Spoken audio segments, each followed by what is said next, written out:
আপা কই আমি তো কিছু করে নাই। কিছু করার না তাহলে দৌড় দিলি কেন? আপা আপনি এরকম করতেছে কেন? আমি এরকম কেন করতেছি? তুই কি করছিস? তুই দৌড় দিলি কেন? আপনি আমার দেখে এরকম চিল্লান দিলেন কেন? চিল্লাম দিলাম জানিস না তুই? কেন চিল্লাম দিছিস তুই বল? বল তুই কেন চিল্লাম দিছিস বল? আপা ভিড়ের মধ্যে চলতে গেলে একটু ধাক্কা লাগেই আপা। ইচ্ছে করে তো আর দিই নাই আপা। একদম দেব অভদ্র লোকের বাচ্চা। তুই কি তোর ফ্যামিলি মেম্বারদেরকে এরকম অনিচ্ছাকৃতভাবে টাচ করিস? বল বল চুপ বল। আপা ভুলে গেছে আর হবে না। রাস্তাঘাটে এগুলো হয় আপা ভুলে গেছে আর করব না। মাফ করে ভুলে গেছে না? ভুলে গেছে। কান ধরে উঠবাস কর। কান ধরে উঠবাস কর। বস একদম চুপ কর। ভাই যান।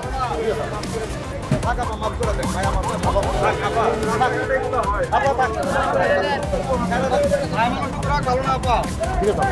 এই আর করবি বল?